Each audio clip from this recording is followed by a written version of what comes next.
Hello, my kangaroos. Welcome to Rue Likes to Review. I am Rue. I have never heard of this movie before my husband Jeff. If you are someone who likes cars, preferably classic cars, then I think you'll enjoy this movie. I do like cars, even though I don't know anything about them. My husband Jeff is a huge car guy, and he's the one who showed me this movie, and I actually really like this movie. 1971, Two Lane Blacktop. Warning, there will be spoilers. The plot: drag racing with a Chevy 150 driver, played by James Taylor, and his mechanic, played by Dennis Wilson, come across the girl, played by Lori Bird, want to race a GTO driver, played by Warren Oates.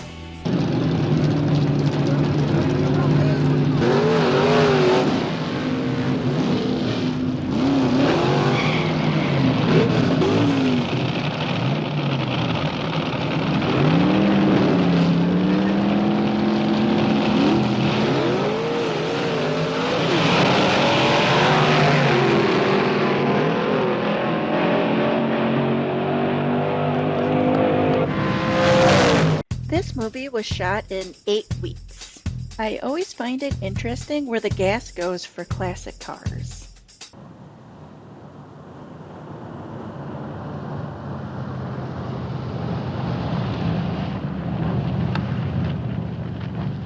Have to remember back in the day that hitchhiking was normal.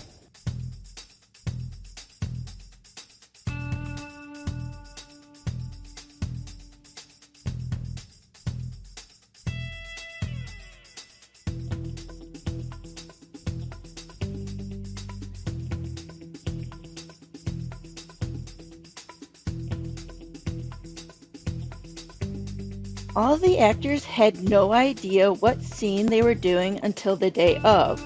Also, they didn't know what they were going to say till the day of, which all the actors hated. This movie was shot in order of the events. Normally movies are shot not in order, then pieced together later. This movie was not popular when it came out. It was only till a lot later it became a cult classic. In fact, 2012 Two Lane Blacktop is in the National Film Registry from the Library of Congress. Let's talk about the main actors of this movie. Unfortunately, there is only one person in this picture that is still alive today, and that would be James Taylor. This is what he looks like today. This is the only time James Taylor ever acted in a movie and still is today.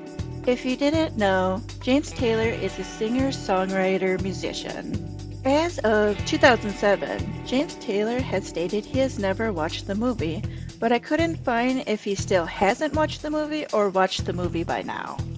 Warren Oates was the only person who had any acting experience before this movie, and that's who he was. Warren Oates was an actor. Unfortunately, Warren Oates died in 1982 due to a heart attack. Lori Bird only acted in 2 other movies after this, as Two Lane Blacktop was her first big role. In 1979, at the age of 25, she took her own life. Dennis Wilson was a musician. He was the drum player for the band The Beach Boys. He was cast only 4 days before filming. In 1983, Dennis Wilson died due to drowning.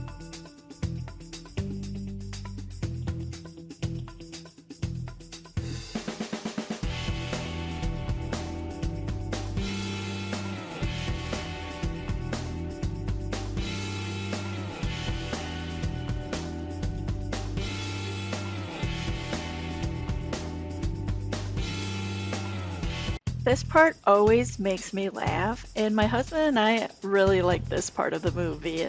Just to let you know, the next video part has a swear word in it. Gee, mister, I'll bet it's pretty quick. You want to find out? Well, ordinarily I jump at the opportunity. But the thing is, I'm just not in the habit of seeing the Chevy work against a 2-bit piece of junk. Let's make it 50. Make it 3 yards, motherfucker, and we'll have an automobile race. Well, that escalated quickly.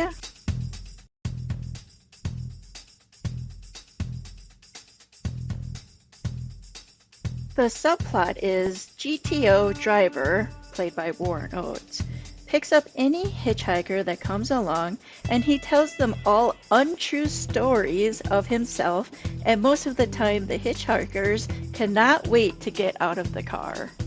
In this scene, they decide to race each other, but in DC, Washington, for pink slips. Pink slips is proof of ownership of a car.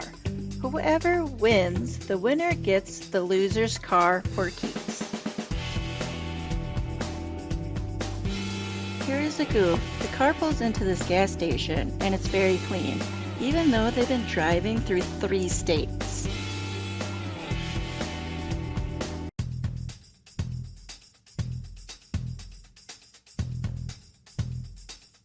Need a carburetor rebuild kit for a 1970 GM Quadrajet. All right, sir.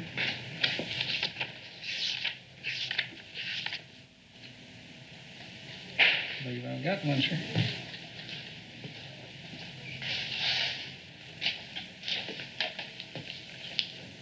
$6.95 plus tax. What? No computer to look up the parts? Joking. I am always amazed how cheap parts were back then for cars. But got to remember the times, maybe that was a lot back then. Another fact, none of the actors wore makeup for this movie. By this time in the movie, all the men have fallen in love with the girl. However, the girl has had enough of all of them and moves on.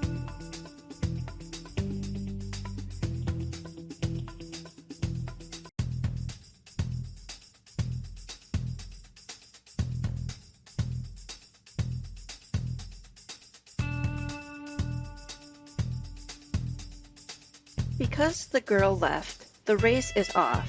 GTO goes on his way. The driver and mechanic go back to racing. There is an unanswered question. What about the pink slips sent to Washington, D.C.? This ending to the movie confused me for a long time. The ending is supposed to reflect of its time coming to an end. That's why it burns at the end of the film. Here is my husband Jeff. He can explain the ending better than I can. The hot rod era ranged from around the time cars were first built in the 1920s up until around 1972. The last era being muscle cars were from 1964 to 1972. The start to the end of the muscle car era was represented by one of GM's final muscle cars, Pontiac GTO. The car industry and hot rodding was forever changed by several things happening all at once. Major styling changes due to safety reasons, government regulations from the newly created Environmental Protection Agency, also known as the EPA, rising insurance rates, the fuel crisis, and changing consumer preferences. It was a perfect storm that was considered by many to be the end of the hot rodding era. Some more facts. Jack Nicholson and Bruce Dern were considered for roles. Chris Christopherson was first choice for driver. For the majority of the driving was actually done by stunt drivers. The movie went on for 3 hours. However, the contract was for 2 hours, so they had to cut it down. Rating time: 1 being the worst, to 5 being the best. I give 1971 Two Lane Blacktop a 3. Like I said earlier, I do like this movie. It's not the best, but it's not the worst. It's a good car movie. Thank you for watching my review on 1971 Two Lane Blacktop. I will see you kangaroos in my next video.